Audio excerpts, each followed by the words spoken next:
Cut those layers, baby.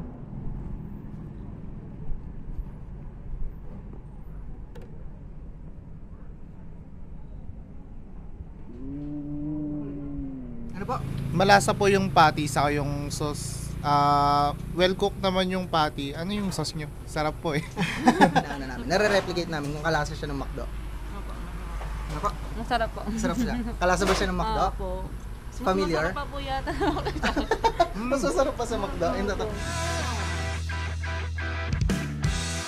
So, isang malaking WhatsApp sa inyo mga kapatid. For sure, marami sa atin may mga jowa na sobrang hilig sa mga fast food. Ikaw, agree ka ba doon? Guilty. So, karamihan sa mga jowa natin, no? Karamihan sa mga jowa natin? Parang ang dami na. Karamihan sa atin, yung mga jowa natin, di ba? Sobrang hilig sa mga fast food. Gusto ng mga burger, milk tea, fries. Minsan magastos na. Paano kung kaya nating gawin sa bahay natin yung mga burgers na yon and kaya nating ipagmalaki na kaya nating gawin yung mga burgers na yon? Sa video na to, gagawa tayo ng quarter pounder with cheese, Big Mac, at saka Aloha Champ na inspired na mga burgers. Para sa ating first na ingredients na kailangan, syempre kailangan natin gumawa ng ating burger. And sa burger, ang kailangan natin is ground beef. Bumili ako ng ground beef sa palengke. And hindi ako bumili ng ground beef na mabibili sa mga supermarkets. So, bumili ako ng ground beef na may ratio na 90-10. 90% na laman at 10% na taba ng baka. Ang gagawin lang natin dito, isi-season natin siya at the same time, lalagyan natin siya ng binder. Para sa ating mga seasoning, simple lang. Gagamit lang tayo ng black pepper, chicken powder, salt. Para sa ating binder, gagamit tayo ng konting cornstarch. Gagamit din tayo ng breadcrumbs. Konting breadcrumbs. Para may bind natin silang lahat, gagamit tayo ng egg. Halo-haloin lang natin siya para mag-bind na sila all together. Kung sa tingin nyo kulang pa yung binder niya, dagdagan nyo lang. Cornstarch lang yan.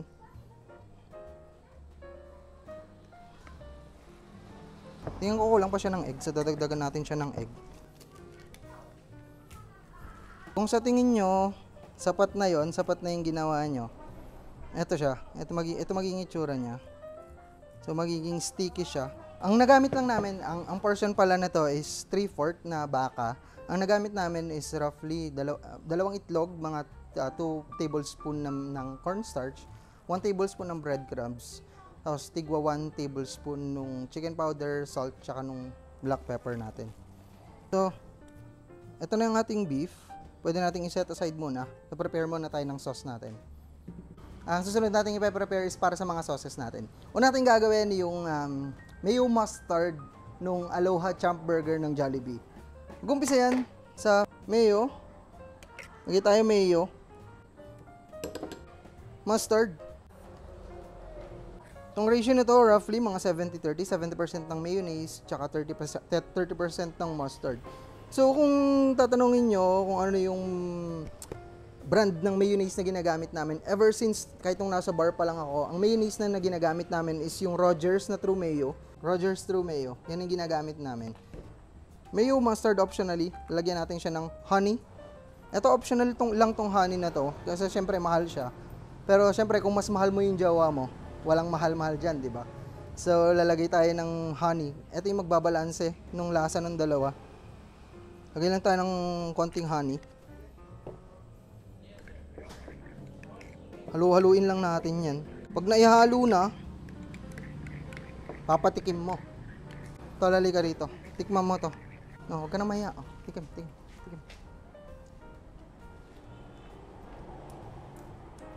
Sarap. Sauce pa lang yan, ha? Sauce pa lang yan. So, meron na tayong mayo mustard para sa ating Aloha Champ Burger.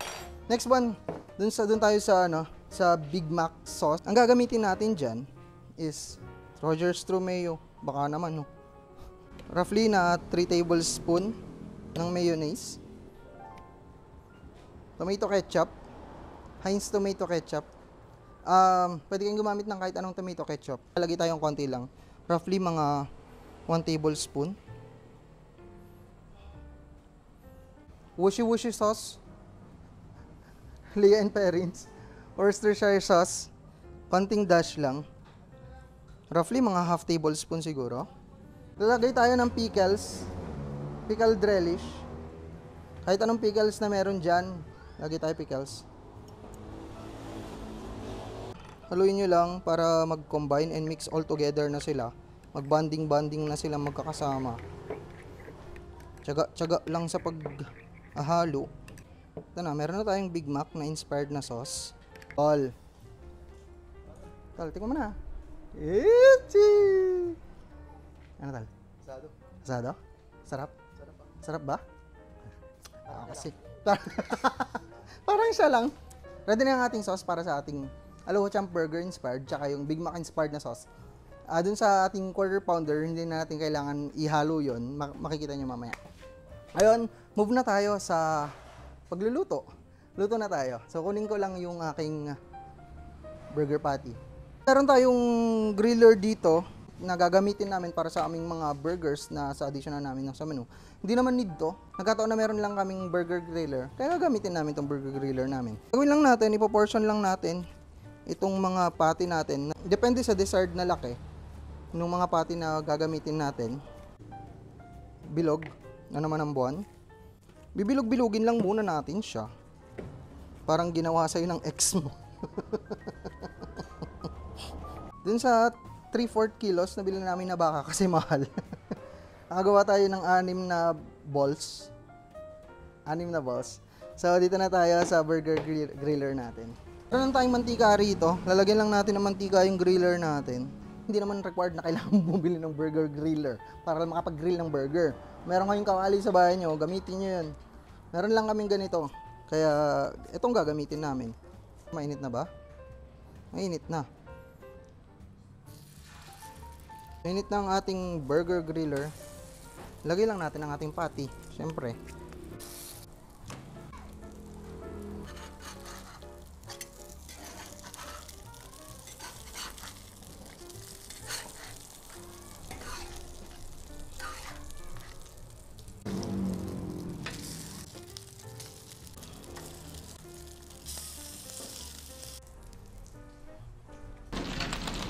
Ready na ang ating mga burger patties. So, niluto lang natin siya dito sa ating burger griller. Set aside lang natin siya. After nun, ang gagawin lang natin is mag-toast lang tayo ng buns. Meron lang akong butter dito. Lalagyan lang natin ng butter tong griller natin. Bakit butter? Mas masarap eh. Much butter. Natawa ako dun hindi ko ina-expect yung much butter na yun Ngayon, ang next nyo na kailangan na piliin is yung quality nung buns na gagamitin nyo pag magbaburger kayo. Malaki ang epekto ng buns pag gagawa kayo ng burger. Preference namin, itong Gardenia na hamburger buns. Sobrang sarap, sobrang lambot, sobrang ganda ng quality. Pasok na siya. And ang kagandahan dito, pre-sliced na siya. Diba? Pre-slice na siya, pero ang problema, hindi all the way. So, kailangan pa din siyang i-slice. Lagay lang natin siya. I-grill lang natin siya rito.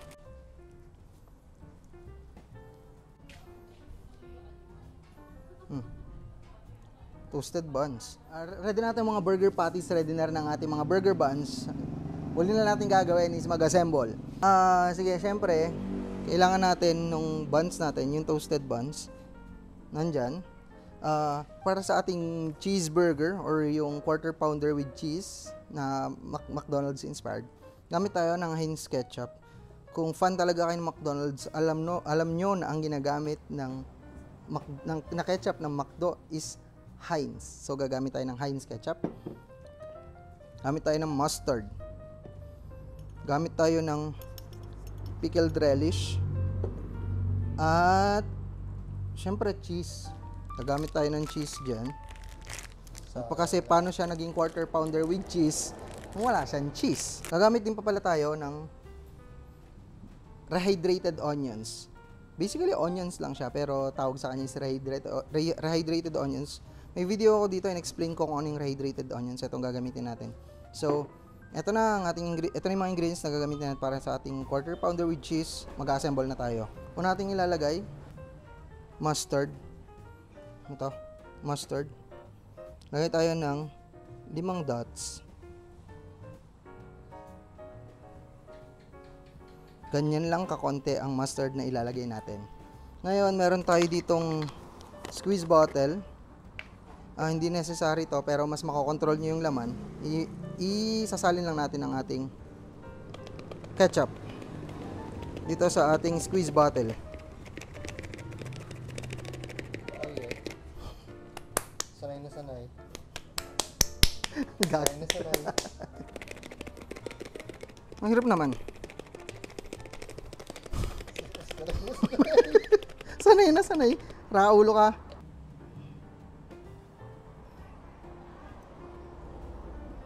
Ganyan lang siya. Kaya nilagay ko siya sa squeeze bottle para ma-control natin yung paglalagay natin sa ating buns. After nyan, lalagay tayo ng onions.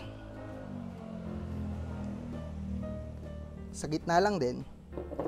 Then, lastly, lalagay natin ang ating pickled relish. Kung mahilig kayo sa pickles, lagyan nyo ng mas madami. Kung hindi kayo masyadong mahilig, huwag nyong damihan or huwag na siyang lagyan at all. Pero kung gusto nyo talaga ng quarter pounder with cheese ng McDonald's, lagyan nyo siya ng pickles. Next one, papatong lang natin to ang ating cheese. Mention ko lang, cheddar cheese ang ginamit natin dito. Lalagay lang natin siya after nyan. And yung isa, lalagay natin sa heel ng buns o yung sa pinaka-puwet, yung manipis na part ng buns natin. So, dito siya. Siyempre, patong lang natin yung heel na may cheese. And voila. Ito na ang ating quarter pounder with cheese na inspired ng McDonald's. Ha! Quarter pounder with cheese yan. Next stop, ang gagawin naman natin next is yung Big Mac na inspired, again, ng McDonald's. Again, toasted buns. Lalagay natin siya dyan. Lalagay tayo nung Big Mac sauce, Big Mac inspired sauce na nilagay natin. Lalagay tayo sa ibabaw.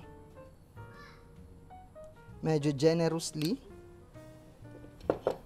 After nyan, maglalagay tayo ng lettuce. Wala tayong shredded lettuce. So, lalagay na lang natin manually shredded na lettuce. At, paano siya naging Big Mac? Kung hindi naman yung 3-tier na buns yung gagamitin natin. Wala tayong 3-tier na buns and hindi siya commercially available. So, yun lang lalagay natin. Maglalagay na lang tayo ng lettuce. Cheddar cheese. Lalagay tayo ng isa sa ibabaw. Maglalagay din tayo ng isa sa ilalim. Siyempre, ang ating burger patty. Ibabaw. Ito na ang ating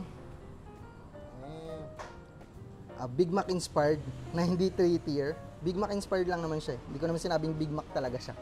Big Mac inspired na ating burger. Let's go. Ang last one na pinaka-favorite ko when it comes to burgers ay ang Jollibee Aloha Burger. Ang Aloha Burger ng Jollibee. So, meron din tayo dito yung ulit na toasted buns. Unahin natin ilalagay yung ating mayo mustard sauce na ginawa kanina. Medyo generous din sa ibabaw. And at the same time, sa ilalim. Meron tayong ditong pineapple slices ng Del Monte. Kuha lang tayo ng isang pineapple slice. Lalagay lang natin sa ibabaw nito. Pickled relish. Ginahan sa gitna. After na, lalagay tayo ng lettuce. Cheddar cheese. Again, cheddar cheese yan ha. Cheddar cheese. Ang Aloha Champ Burger merong bacon. Personally, ayoko ng bacon. So, hindi ako maglalagay ng bacon. Kung mahilig kayo sa bacon, lagay nyo ng bacon. Kasi merong bacon ang Aloha Champ Burger. Yung heel natin na may sauce. Ito na ang ating Aloha Champ Burger inspired ng Jollibee. Ano naman yan? Naman yan. Naman yan. Ano naman yan? So there you have it. Ito na ang ating mga fast food inspired na mga burgers. Quarter pounder with cheese ng McDonald's. Ito yung Big Mac inspired ng McDonald's. At ito na yung ating Aloha Champ Burger inspired ng Jollibee. Shit. Imagine mo yung girlfriend mo, mahal, gusto ko ng Aloha Champ Burger. Mahal, I got you. I got you. Hindi ako bibili. Gagawa ako. So, eto na yan. Fast food inspired ng mga burgers. Kailangan natin maghanap ng taste tester. Pinarinig.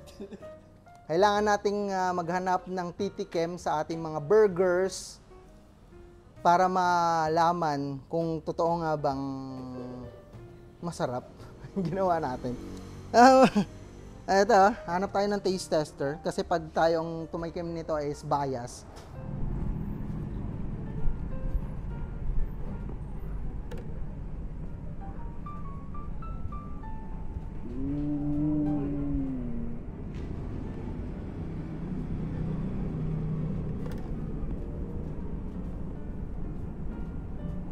Look at those layers, baby.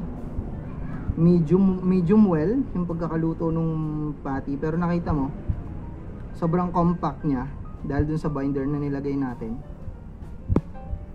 Damn. Excuse me po. Pwede po kayong istorbohin? Kailangan po namin ng taste tester. Okay lang po sa inyo na tumikim? Meron na tayong taste tester dito. Diyan na lang po kami pupunta. Kapag kasi kami nagsasabi na masarap yung luto namin, bias eh. So, ngayon po, kayo ang titikim. Ang content po namin ngayon, itong mga burgers na ginawa namin is parang replication and burger inspired from McDonald's. Ito, yung quarter pounder with cheese na McDo. Ito yung Big Mac ng McDo at ito yung Aloha Burger ng Jollibee. Kailangan ko po ng honest opinion nyo kung masarap siya or kung kalasa ba siya or hindi. Ngayon, kayo na po bahala.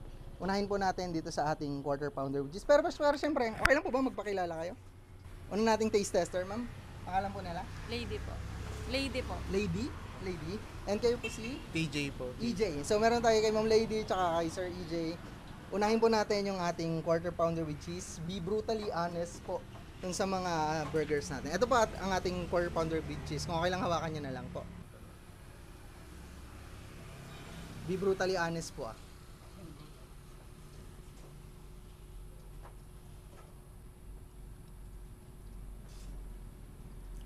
Ano po sa tingin nyo? Malasa po yung patty saka yung sauce. Well cooked naman yung patty. Ano yung sauce nyo? Sarap po eh.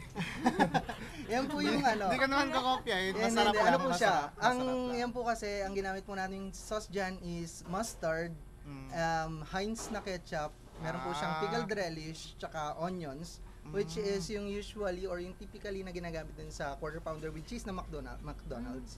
So yun po ang inaana namin. Nare-replicate namin kung kalasa siya ng McDo. Opo.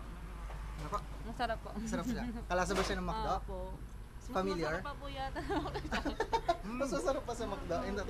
Honest po yan ha? Ito po, ano po. Okay. So yan po yung ating Masarap pa po yung... Saka malaki po yung patty. Malaki po yung patty talaga. mas masarap pa siya sa McDo. Opo. Pwede po pa take out. Okay lang po. Hindi na ako. Big Mac inspired. Big Mac po. Big Mac. Ito po. Go ahead. Kasi po, ang ano po niyan, ang content po namin is gagawin sa jowa. So kung mahal mo yung jowa mo, lalakihan mo. Aks! Ba't ang liig ng kagat ba?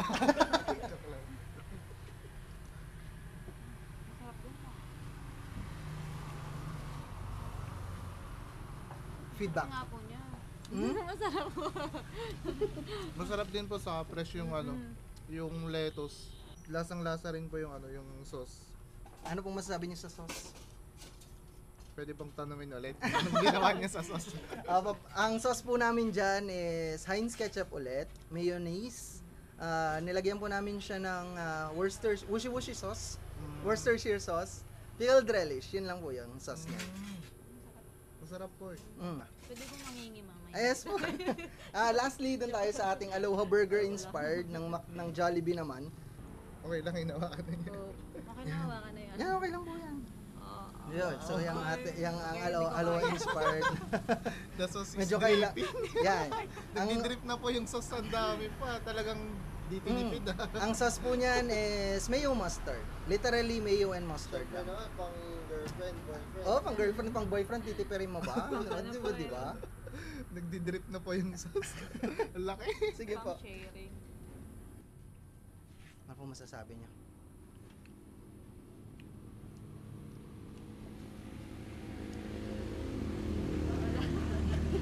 Puro tango na lang eh. Puro tango na lang yung nangyari.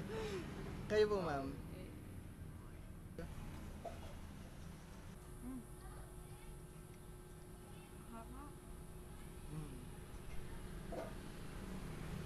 Ano po masasabi niya? Masarap po. Masarap po. Ang laki po ng patty. Ang laki pa ng patty. Pang sharing po siya. Kasi- Pwede siya sa sa pang dalawang tao. Mm. Mas malaki tas masarap. Hindi lang siya pang ano eh, pwede rin pang barkada. Yung pang barkada. Laki din kasi. Yes po. So, yung mga burgers na Sulit to din, is sulit. inspired from yun nga, yung mga fast food chains. Ngayon sinabi ko McDo and Jollibee. Pero syempre kung kaya mong gawin ng personally, bakit hindi, 'di ba? So yan na po yung output na yan. Yan po. So overall, sa tatlo po, ano po yung pinaka-favorite nyo? Akin to. Yung pinakauna? Opo. Yung quarter pounder with cheese inspired. Mm. Sa lahat po yung pinaka. Bakit po? Yung beef niya kasi saka yung cheese, hindi siya yung sauce niya sakto lang din, well balanced, ganun. And ito kasi yung sa Aloha Burger, alam mo naman, di kasi gaano sa yung Pinoy din sa gulay, pero masarap din naman siya, masarap. Same lang din siya ng lasa nito, pero syempre nakasanayan ng Pinoy yung cheeseburger. Kayo po? Ito din. Yung cheeseburger Opo, din po. masarap po kasi talaga siya. Mm. Pero masarap naman po lahat. Kaso ito lang po talaga kasi yung pinaka Ang nagdala, makapal yung patty. Opo, ang kapal po ng Makapal patty. yung patty. Pero Hindi lang po yun, tsaka masarap po yung patty. Oh, masarap po yung patty. Lasang-lasa po yung ano. yung patty po na yan is sarili po namin gawa. Homemade po siya. Homemade po siya. Lahat po yan homemade. Hindi naman totally. Store-bought po yung iba kasi ang hirap naman yung homemade ng cheese at lettuce. So, yung patty homemade po yan. So, ayan. Salamat po. Overall, rate po natin. Ako dito, 10 out of 10. Ito sa akin, 9. Ito ako, 8. 8 ako Kasi hindi dito. po kayo mahilig sa gulay. Hindi naman sa mahilig sa gulay. Mas preferred niya lang Mas po yung... prefer ko lang ito talaga. Kayo po? Ito po. Ganun din sa kanya. Same lang din po sa... Pareho na po may panlasa. gusto niyo pong i-take out? Hindi na po. Nagja-joke lang po. Oo. Sige po. Hindi po, ito pa talaga. Sure po, hindi po. Joke lang. Carla, kumuha ka nga ng take out Joke lang, box dyan. joke lang. Hindi, joke lang po. Hindi, biro lang po. Hindi, seryoso po talaga. Ito take out po namin sir. Maraming, kumbaga kasama na rin po sa Abala. Okay lang. Abala sa inyo. Maraming salamat po. Kasi sila natikman na nila kanina. Thank you po. Thank you po. Salamat po sa... Salamat po sa... Wala po bayad yun. Wala pong bayad doon. Salamat po. Hoy! Yung camera natin! Hoy!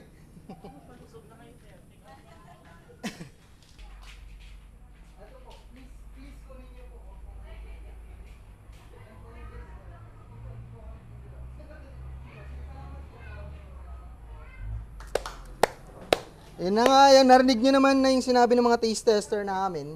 Hindi sa amin galing yung critic. Galing yun sa mga customer na hindi namin kilala. Nagulat nga lang din sila. So, ayun. Yun yung rate nila. Gusto nyo matikman, try nyo na rin sa mga bahay nyo. Inspired lang naman siya ng mga fast food na mga burgers. Yan natin. O yan. Favorite. Para sa akin, favorite ko pa rin talaga tong Aloha Champ Burger. Kaya, ito yung sa akin. So, ayun na yan.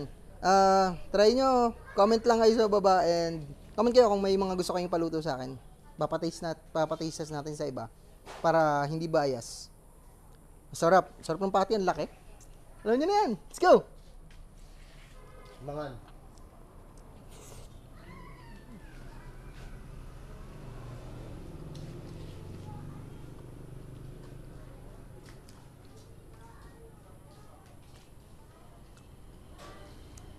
Hmm.